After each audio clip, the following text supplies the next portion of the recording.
Hello friend मोर चेनेलটোত আপোনালোক সকলোলৈ স্বাগতম জনালো। সো ফ্ৰেন্ড আমাৰ মানুহৰ জীৱনত আগুৱাই যাবৰ কাৰণে বিশেষকৈ বাধা দিয়ে হল ধাৰ। ধাৰ থাকিলে আপোনাৰ জীৱনত কোনো দিন শান্তি নহয়, কিয়নো ধাৰে মানুহক সকলো ক্ষেত্ৰতে অশান্তিয়ে দিয়ে। সৰুতে এটা কবিতা পঢ়িছিলো মই, মোৰ এতিয়াও মনত আছে।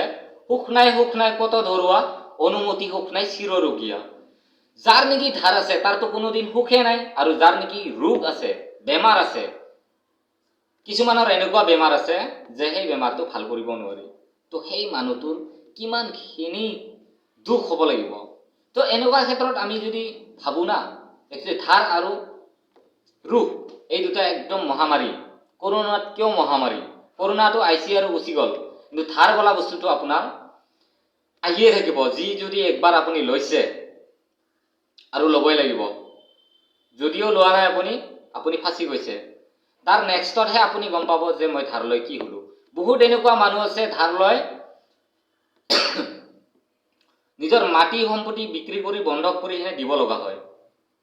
কিয়? কাৰণ লৈছা যদি আপুনি দিব লাগিব, আৰু দিব যে লাগিব আপোনাৰ সেই মূলটোৱে নহয়, তাৰ লগতে সুতও দিব লাগিব। ঠিক তেনেকুৱা আমাৰ অসমত বৰ্তমান বহাগ বিহু আহি আছে, ক'বলৈ ভালে। তো বহুতৰে এনেকুৱা দিন আহি আছে যে বহাগত পইচাটো তাৰমানে অডিট কৰা হয়, পইচাটো দিব লগা হয় বহাগত। ঠিক বহাগৰ 5 তাৰিখ, 1 তাৰিখ, 2 তাৰিখ এনেকুৱা চিষ্টেমত বহুতখন গাঁও আছে আমাৰ অসমত। ৰাইজে তাৰমানে কি, গাঁওখনৰ ৰাইজে গাঁওখনকে পইচাখিনি দি দিয়ে যাক যিমান লাগে, আৰু নেক্সট বছৰত সেই পইচাখিনিকে আকৌ একবাৰ গাঁৱৰ মানুহে হোতে মোলে ঘূৰাই লয়। তো এনেকুৱা বহুত মানুহ আছে দুখীয়া যে দিব নোৱাৰাৰ ফলত নিজৰ মাটি সম্পত্তি গোটাই বন্ধক বা বিক্ৰী কৰি দিব লগা বাধ্য কৰে। তো এনেকুৱা একচুৱেলি গাঁওগিলাখান কৰা বহুত ভুল। যাতে আমাৰ অসমৰ ৰাইজে এইগিলাখান, কিছুমান গাঁও আমাৰ অসমত বৰ্তমানো আছে, যাতে এইগিলাখানৰ পৰা মুক্ত কৰিবৰ কাৰণে চেষ্টা কৰে, এইগিলাখান যাতে নিয়ম সলনি কৰি দিয়ে। একচুৱেলি বহুত বেয়া, কাকো উন্নতি হ'ব নিদিয়ে। কিয়নো চোৱা, আপোনাৰ গাঁওখনত যদি আপুনি এঘৰ দুখীয়া, 10 ঘৰ যদি ধনী, এঘৰ নহয় আপোনালোকৰ আৰু বহুত কেইঘৰ দুখীয়া মানুহো আছে, সিহঁতে যেতিয়া নেকি টকাখিনি ল'ব, ধনীগিলাখানে বহুত হাঁহিবৰ কাৰণে চল পায়, যিহেতু আপুনি ঘূৰাই দিয়াত বহুত কষ্ট পাব। ঠিক তেনেকুৱা আৰু আমাৰ বৰ্তমানো আমাৰ ইণ্ডিয়াত এনেকুৱা চলি আছে। এই চাইনা যে, আপোনালোকতো জানাই চাইনা কি বস্তু।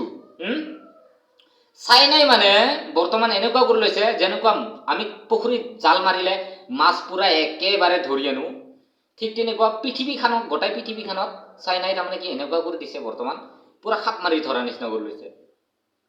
মানে কি, তাৰ চাইনাৰ হাতত সকলো দেখানকে বনাই ল'ব খুজিছে, এনেকুৱা কৰি লৈছে চাইনা। একবাৰতো কৰোণা ভাইৰাছ আনলাই, চব বেন কৰি দিলে টিকটক। এতিয়া আকৌ বেলেগ এটা নিয়ম আনি আছে।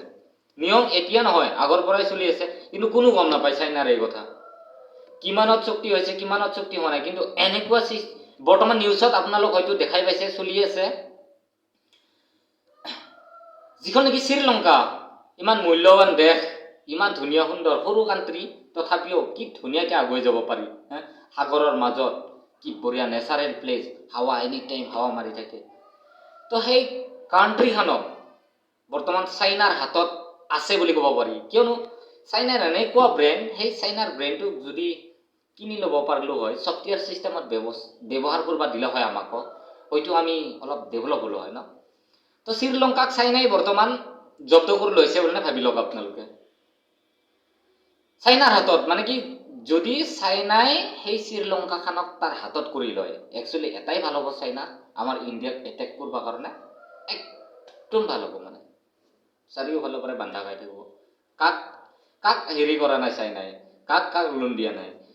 শ্ৰীলংকাক দিছে, বাংলাদেশক দিছে, ম্যানমাৰক দিছে, এনেকুৱা সৰু ইউৰোপিয়ান দেশক দিছে, এনেকুৱা সৰু যিমানখিনি কাণ্ট্ৰি আছে না, চাইনাই চবকে দিছে।